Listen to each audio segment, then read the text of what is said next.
कुंथ्रागा माथोई सुबा वीक्स की foundation day मसे कोई की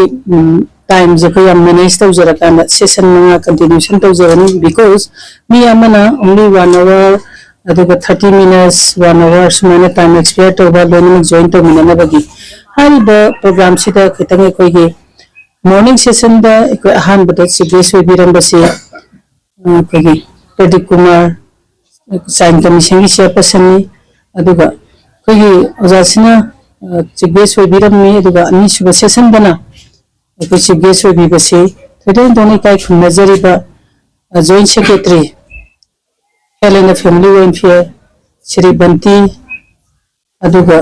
ahum subada ikoi chiefs wena dengsin birambase thedon doni kai khumajariba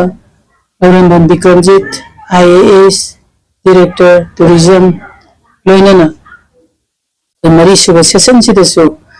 kai khumajariba ikoi Zen Dance Academy ki Director Sir Vilas aduga manga suba session da सिगेस वना लंचिन बिरिपांग असे कोगी मणिपुर की वना याम मपुंग फाव इंस्टीट्यूशन न ओरिबा नलित अकाउंटेंट हाइना खंगरिबा सिगी एग्जीक्यूटिव डायरेक्टर वाई जेंटा हारिबा सिगेसिंग लोइनेना सेशन खुदिंग मता गेस्ट ऑफ ऑनर अहुम महंग लोइनेना ngasi थोरम मसी पांथोक सेबनी मसीदा कोगी मेन की ओइबा थीम दी अहान सेशन दे कोइना थमजरिसे Children the preference to bani children is the king of the ashram and asina koi ashram gi bani thawa duni hane koi na preserve to yang sinda ani suba sisinda koi gi nupi have sege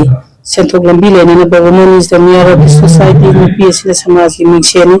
nupi khulai bi ohna na bage koi gi theme madu da exhibit to ba magi haisimba putok chaba aduga ahum suba sisinda koi na tourism ase koi mainly tourism industry is the backbone of the economy development hariba concept asida based raga koi thoram ase pangthok chabani tourism the culture heritage out the ya da bani na adu culture and value sing do ko highlight tawje na suba session dana koi skill india habadi sakhatpa samajama werakna na bahona bada मखोई के हाइसिंग busing अदु यामना दरकार लई हाबदुनी मसेजदा आइना मरी सुब session जो मिट तौजबगी मरमदि मरी सुब सेशन सिदि कोई अंकुइना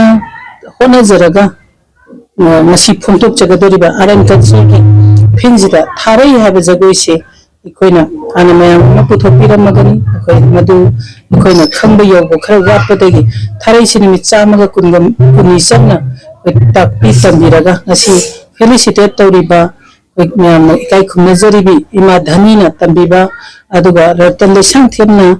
madu cooperation taraga Agasti Cultural Academy ki director amon madu cooperation pira kanda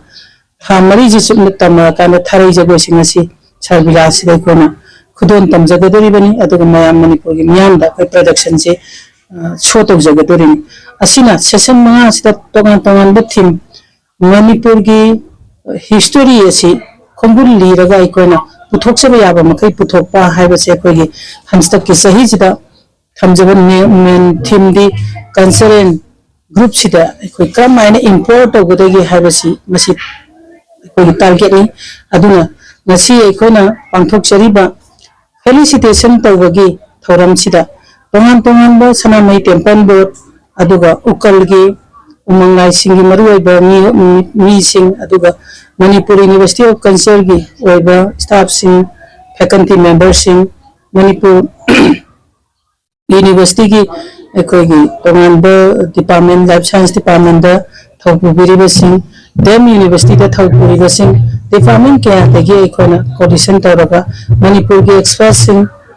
NGO की सेक्टर दा ममिंग लेरबा ऑर्गेनाइजेशन सिंग हारिबा सिंग पुंसिन लकांदा कोई अपुंबा मणिपुर दा अनौबा स्टेप मना ताआका कोई अंगांग सिंगसिदा इन्फ्लुएंस तौबा नुपी सिंगसिदा इन्फ्लुएंस तौबा कोई समाने